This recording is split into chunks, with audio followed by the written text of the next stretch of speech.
Media के सभी कर्मियों को, अधिकारियों को सभी का वेलकम है।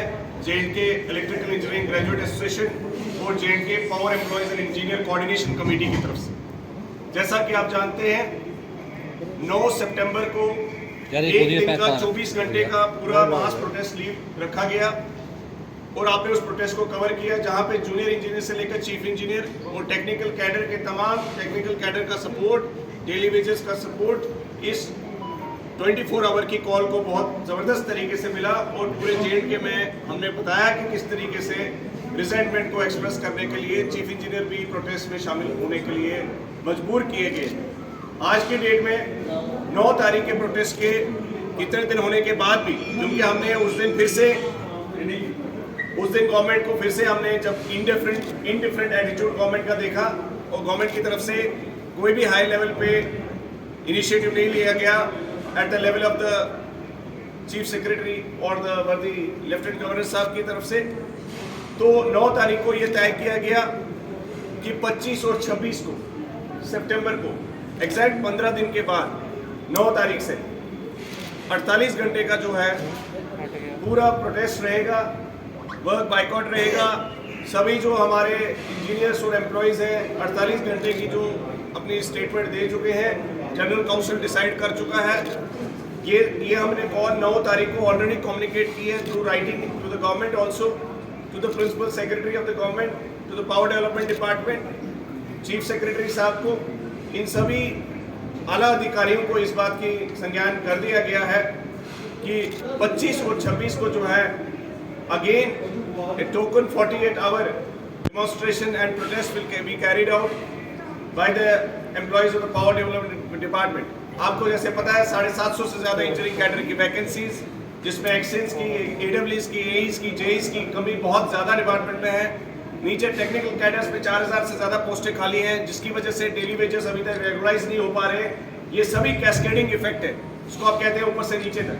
जब तक आप इसको रिजॉल्व नहीं करेंगे, कंज्यूमर्स जो बार बार सफ़र कर रहे हैं और पीक समर में जो प्रॉब्लम्स आती हैं वो आप देख रहे हैं, उनको एड्रेस करने में इतनी दिक्कत हो रही है कि एक जूनियर इंजीनियर्स के पास, फीडर मैनेजर्स के पास 20-20, 21-21 फीडर देने पड़ रहे हैं। जो चीफ इंजीनियर्स, असिस्टेंट इंजीनियर्स और जूनियर इंजीनियर्स के ग्रेड में सैलरी ले रहे हैं, वो 2019 का डिसीजन अभी तक इम्प्लीमेंट नहीं हुआ, जो कि एग्रीमेंट में भी हमारे साथ 2021 की पावर स्ट्राइक के बाद ये एग्रीमेंट किया गया था।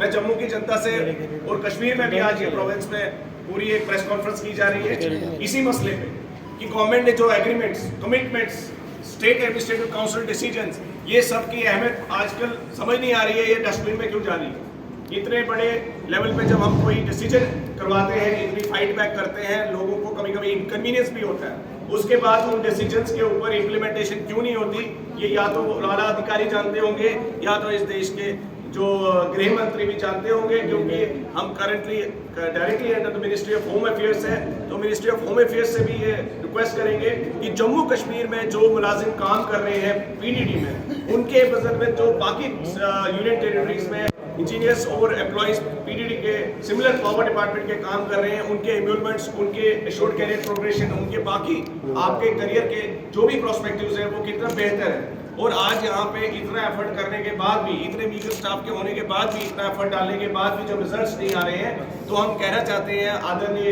अपने ऑनरेबल एलजी साहब से और गृह मंत्री साहब से कि आप इसका संज्ञान लें।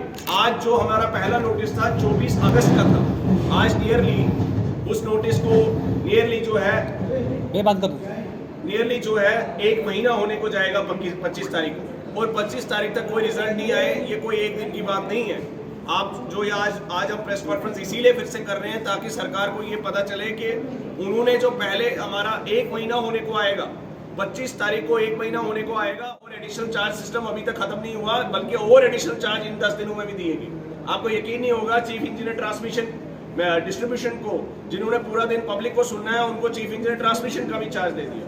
अभी आपको एक और न्यूज़ है कि सुपरिटेंडिंग इंजीनियर कठुआ के जो है वो जम्मू में बैठ के काम ऑपरेशन मेंटेनेंस सर्कल जम्मू देख रहे हैं। तो आप खुद ही समझ सकते हैं कि नियरली 6, 7, 8 डिविजन्स की रिव्यू लेना, उनकी प्रोग्रेस देखना, उनकी विजिट्स करना, ये कहाँ से पॉसिबल है। तो हम बार बार ये कहना चाहते हैं कि एडिशनल चार्ज सिस्टम किसी हद तक सक्सेसफुल है, लेकिन ये सबसे महत्वपूर्ण डिपार्टमेंट जो एसेंशियल सर्विसेज का है। और यकीन न मानिए, आपको मैं बताना चाहता हूँ, हमारे मुलाजिम अभी भी सैलरीज के बिना है। और ये जो काले बैचेस हमने आज पहने हुए हैं, सभी ने काले बैचेस पहने हुए हैं, क्योंकि ना ही हमारे वो एड्रेस हुए इशूज जो हमें अभी तक रेज किए, और काले बैचेस आज हमने इसलिए भी पहने हुए हैं क्योंकि अभी तक हमारी सैलरी नहीं मिली।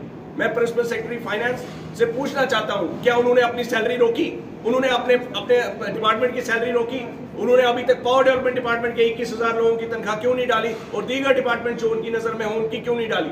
सेकंड क्लास ट्रीटमेंट हमारे ही डिपार्टमेंट के साथ क्यों करना पड़ रहा है? 21,000 मुलाजिम अगर सफर कर रहे हैं तो क्या किसी ब्यूरोक्रेट की सैलरी रोकी गई? क्या उनकी सैलरी पहले उन्होंने ऑस्टेरिटी मेजर में क्यों नहीं छोड़ी? अगर सरकार के पास आज फाइनेंशियल क्रंच है तो मुझे बताइए, किसी ब्यूरोक्रेट ने वॉलंटरली कहा कि हमारे सारे आईएएस ऑफिसर जो है इस महीने की सैलरी जो है 1 तारीख को नहीं लेंगे, अगले महीने की 1 तारीख को लेंगे?